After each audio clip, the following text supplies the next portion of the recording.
Greetings, folks. This is Alex from Red Lemon Club, and I'm back from a 3-day jaunt in Laos. It was a sort of combination birthday event, but really I was there for a visa run. So Laos is a landlocked country north of Thailand. I'm back now. I'm into day one of sort of getting back to normal. And I've been having a very productive day. And usually the case would be that I'd come back and it would take me a day or two to kind of get into the flow of things.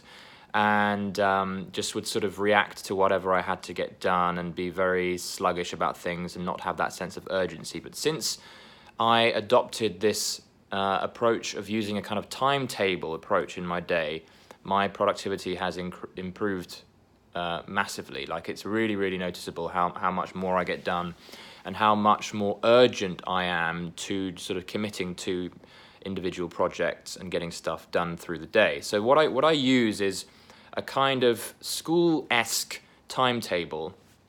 In the same way that at school you'd have lessons broken down into sort of 30-minute, 1-hour-long periods, you have to create something similar for yourself. So think back to school and how the day was split up. So you'd have gym and geography and history, and you'd have a break, and you'd have time for lunch, and you'd have time for detention, whatever it is. You need to apply those time blocking techniques to your own day. So think about what's important for you. What are the things that you want to be doing every day? What are the things that you need to be cognizant of, and making sure that exercise features in your day and all that kind of stuff, and draw out a timetable plan made up of 30-minute to hour-long blocks. Maybe you want more for certain activities, and make sure that you cover everything that is important in your day. And it can be just, you don't have to be very particularly specific about what exactly gets done in that timetable, but you can obviously you use your to-do list to specify the exact tasks when the time comes to actually sit down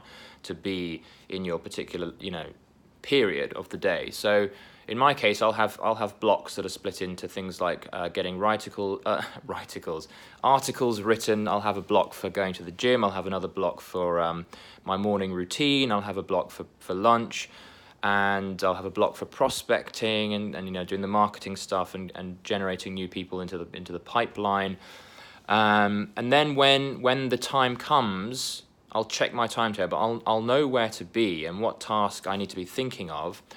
Obviously, it helps to organize things in such a way that you're not jumping from one type of task to the other too abruptly. So this will just come with practice. So the more that you do this, the more you can kind of tweak the timetable. Obviously, you don't want to tweak it too much because you can get very anal about things. You want to just spend a week or two experimenting with different timetable setups. But you will come to a point where you start seeing what works best for you. For the most part, a lot of people who think that they're night owls, for example, they don't really need it. A lot of people don't like. This is what I thought when I was, a few years ago, is that I didn't need to have a plan. I didn't need to be too kind of rigid because it affected my creativity. But to be honest, it really works the other way around. I've noticed that since I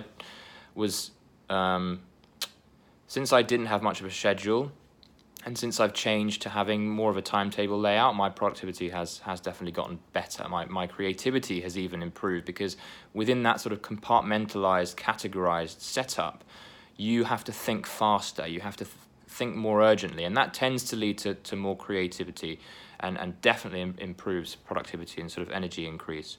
So I always thought that I was a bit of a night owl, and I am. I like to stay up late. I like to work into the night, but I changed it, and with this timetable, I organize things so that I actually get up early now. So I get up at like 5 or 6. I try and get up at 5. This morning it was 6 because my pattern has shifted a bit, but I'm going to be working back to the 5 a.m. start.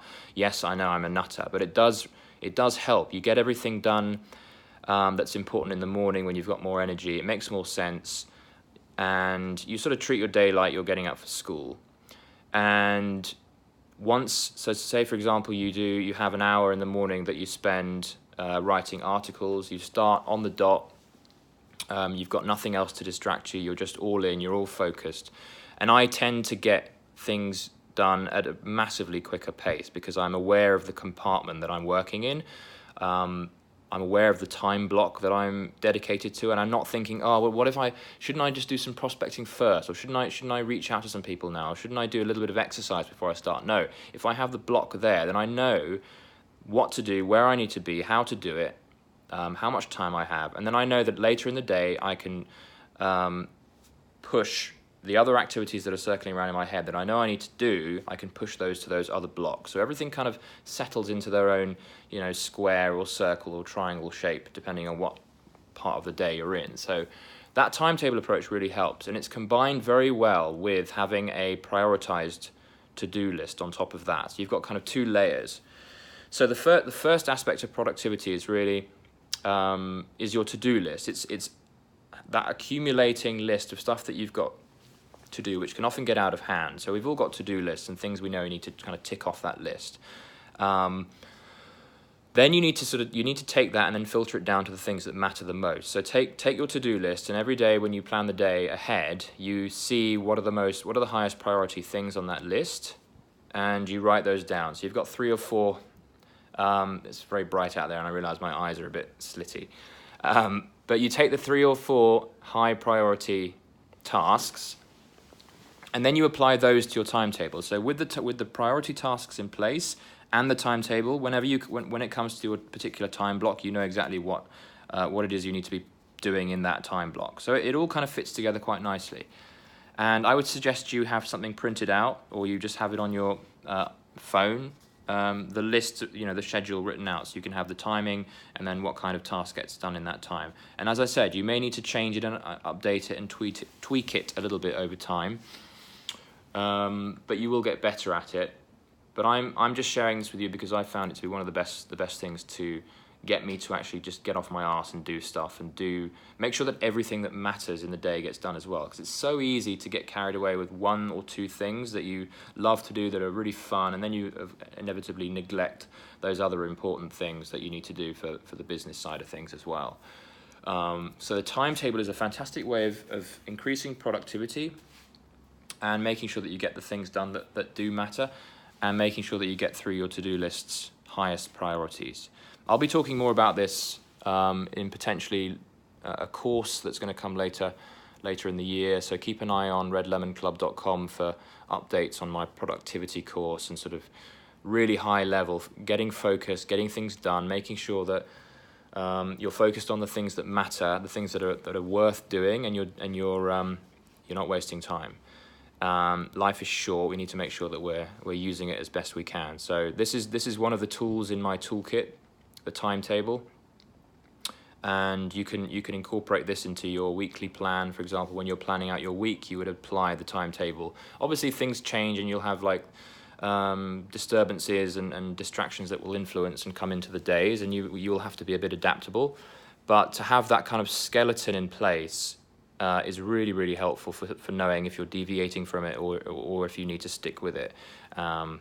So that's really helped me as I've come back from a holiday to sort of get straight into it without having to kind of second guess what I need to do, where I need to start. So think about that.